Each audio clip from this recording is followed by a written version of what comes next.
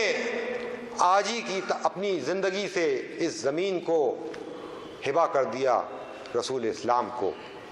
اور اس زمین کو استعمال کرنے کا حق یا تو ان کو ہے یا ان کی آل کو ہے۔ اب اگر اس کے بعد اس زمین کو کوئی اور استعمال کرتا ہے تو یہ زمین اس کے لیے حرام قرار پا جائے گی، یہ زمین اس کے لیے حرام قرار پا جائے گی۔ بس ایک بار مورخین نے لکھا، رسول اسلام اپنی جگہ سے کھڑے ہوئے، بلند ہوئے، اور بلند آواز کے ساتھ آپ نے کیا فرمایا؟ اے زمین فداک، میں نے تجھ کو اپنی بیٹی فاطمہ پر فدا کیا۔ ہاں عزیزوں، یہ کوئی اور زمین نہیں، یہ فدق ہے کہ جس کو زرقہ نے رسول اسلام کو ہبہ کیا ہو۔ اور آئیے دیکھیں کہ وہ بیٹی کہ جن کا نور دیکھ کر کے آدم بھی تاب نہ لا سکے، آدم ہیں، حوا ہیں، جنت میں سیر کر رہے ہیں۔ مفسرین نے لکھا کہ یہ ایک روز، 2 روز یا 1 مہینہ یا 2 مہینے کی بات بھی نہیں ہے، چند لمحوں کی، چند دقائق کی بات ہے کہ آدم اور حوا جنت کی سیر کر رہے ہیں، زمین کے اوپر اپنا عکس دیکھا تو اپنے اوپر بڑا ناز کر رہے ہیں کہ اللہ نے مجھ کو کتنا خوبصورت پیدا کیا ہے، کتنا حسین پیدا کیا ہے، اپنے اوپر ناز کر رہے ہیں۔ ناز کرتے کرتے ایک بار ادھر سے ان کا گزر ہوا کہ جہاں پر انہوں نے ایک قصر، ایک محل کو دیکھا۔ فوراً پوچھ لیا ہے جبرائیل، یہ بتاؤ کہ یہ محل کیسا دیکھ رہے ہیں؟ جبرائیل نے کہا کہ اے آدم، اے ہوا، اللہ نے مجھ کو جب سے قل کیا ہے تب سے ہم اس کو دیکھ رہے ہیں، یہ تو ہم کو بھی نہیں معلوم کہ یہ محل کیسا ہے، یہ کس کا محل ہے۔ کہا کہ یہ ممکن ہے کہ ہم چل کر کے اس کی زیارت کر لیں، اس کو چل کے ہم دیکھ لیں۔ کچھ دیر وقت کے بعد جبرائیل نے کہا کہ ہاں بے شک چلیے، چل کے آپ اس کی زیارت کر لیجئے۔ جبرائیل ہیں ساتھ میں، آدم ہیں، حوا ہیں، اس قصر کے اندر، اس محل کے اندر آئے۔ ایک زیبائی محل، نورانی محل، چاروں طرف سے نوری نور، اس محل کے اندر داخل ہوئے۔ داخل ہونے کے بعد صدر مقام پر انہوں نے منظر کیا دیکھا آدم اور حوا نے کہ ایک تاج رکھا ہوا ہے۔ وہ تاج کوئی اور نہیں، بس پوچھ لیا کہ جبرائیل یہ بتاؤ یہ تاج کیسا ہے، یہ تاج کیسا دیکھ رہے ہیں؟ جبرائیل نے جواب دیا کہ اے آدم، اے حوا، یہ تاج وہ تاج ہے کہ جو آخری نبی آئے گا، اس کی بیٹی فاطمہ زہرا صلوات اللہ سلام اللہ، یہ ان کا تاج ہے۔ اور جو تم اس کے اوپر نگینے دیکھ رہے ہو، یہ نگینے کچھ اور نہیں، جس میں ایک نگینہ محمد کے نام کا ہے، ایک نگینہ علی کے نام کا ہے، ایک نگینہ حسن کے نام کا ہے، اور ایک نگینہ حسین کے نام کا ہے۔ بس عزیزوں، میں بات کو مختصر کرتے ہوئے بس اتنا کہ آئیے دیکھیے کہ یہ آدم ہیں، یہ حوا ہیں کہ جو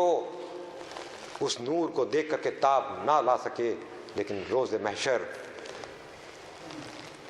روایات میں یہ ملتا ہے کہ جب ہماری آپ کی شہزادی روز محشر آئیں گی، اس وقت تمام انبیاء، اوصیاء، مقربین سب موجود ہوں گے روز محشر، اور اس وقت کچھ نور والے، نورہم یسعی بین ایدیہم بایمانہم، نور والے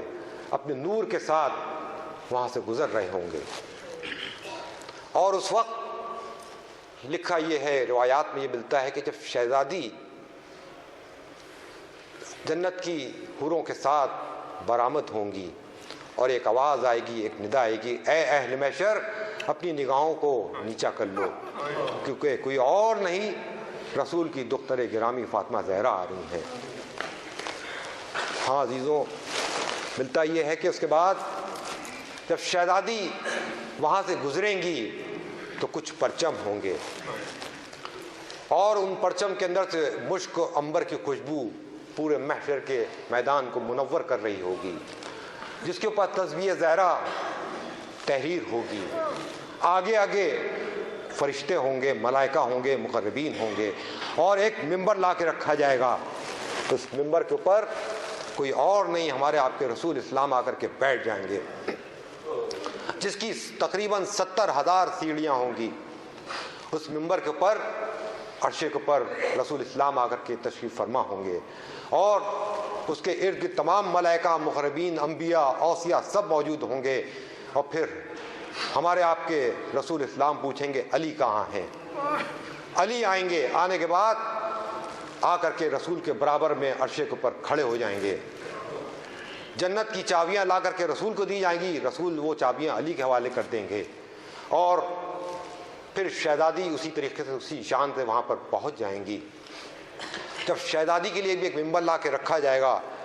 ساتھ میں جناب ختیجہ، جناب مریم، جناب سارہ، یہ سب بھی شہزادی کے ساتھ ساتھ آ کر کے وہیں پر سب اکٹھا ہو جائیں گے، سب جمع ہو جائیں گے،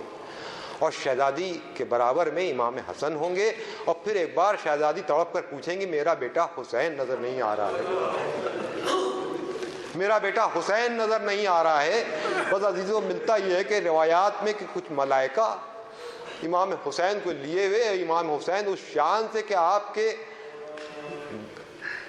ہاتھوں سے بھی خون نکل رہا ہوگا، آپ کی گردن سے بھی خون نکل رہا ہوگا، اور آ کر کے عرض کریں گے اے مادر گرامی، میں اپنے خون کا حق جو مجھے قتل کیا گیا میں اس کا صلہ چاہتا ہوں۔ بس وہیں پر ایک بار آواز بلند ہوگی، ندائے الہی آئے گی۔ آج ان لوگوں کے لیے بدترین عذاب ہے کہ جن لوگوں نے حسین کا خون بہایا ہے۔ جنت میں ان لوگوں کو پہنچایا جائے گا کہ جن لوگوں نے حسین کے ذکر کر کے گریہ کیا ہو، اور ان لوگوں کے لیے جہنم کی آگ تیز کر دی جائے گی کہ جن لوگوں نے حسین کی عداوت میں لوگوں کو قتل کیا ہو یا حسین کا خون بہایا ہو۔ ہاں عزیزوں، یہ محشر کا منظر ہے۔ ذرا آئیے دیکھیں، وہی رسول کی بیٹی ہیں، بعد رسول آپ کے اوپر جلتا ہوا دروازہ گرایا گیا، جناب محسن آپ کے شکم میں شہید ہوئے،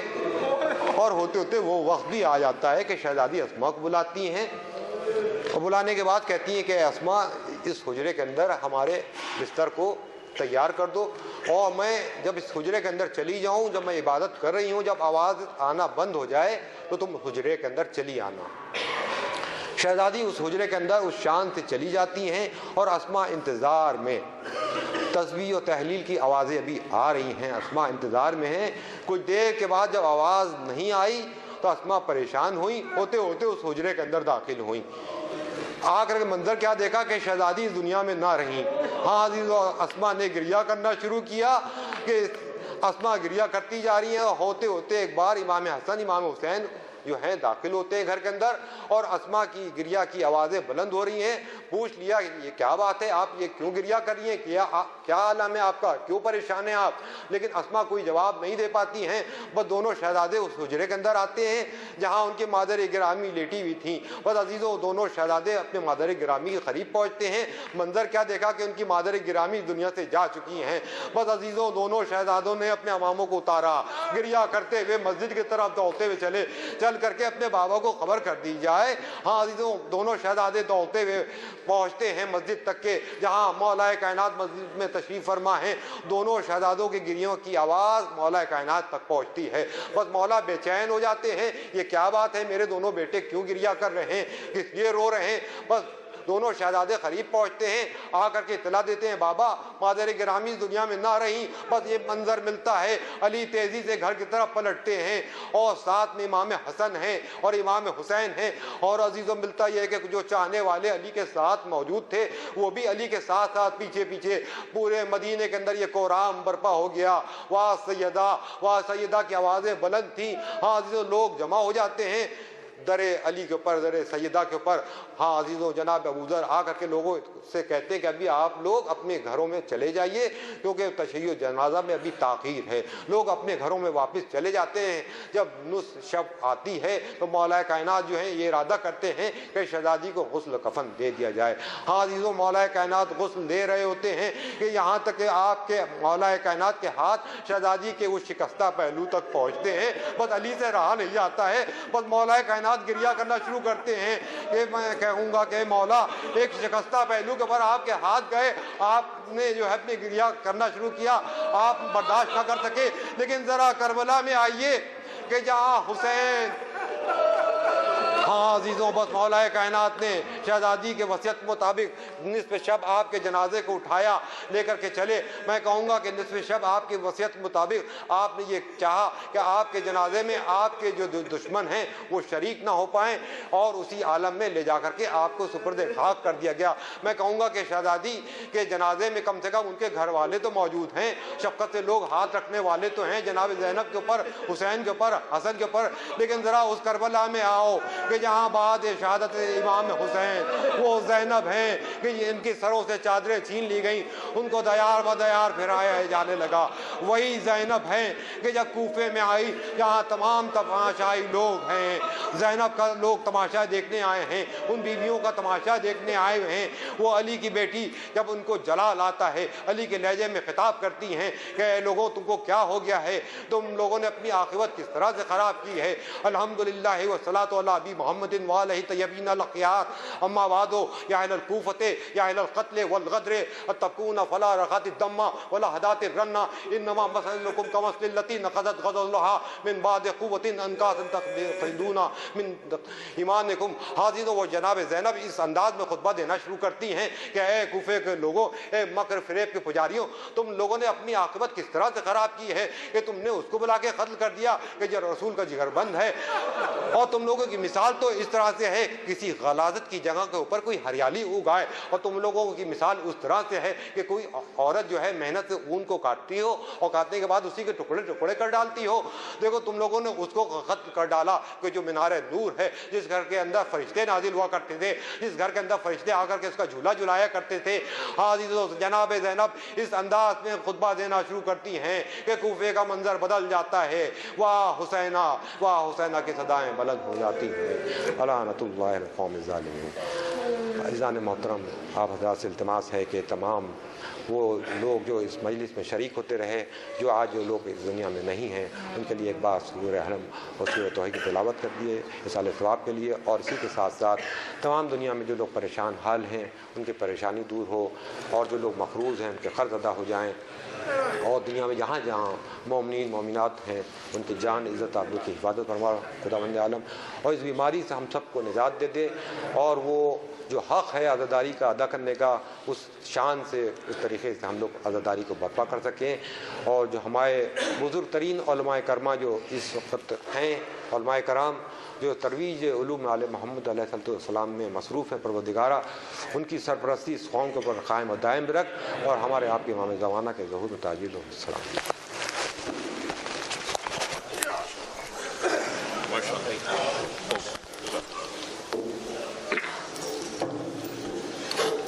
السلام علیکم یا بنت رسول اللہ، السلام علیکم یا بنت نبی اللہ، السلام علیکم یا فاطمہ الزہرا، السلام علیکم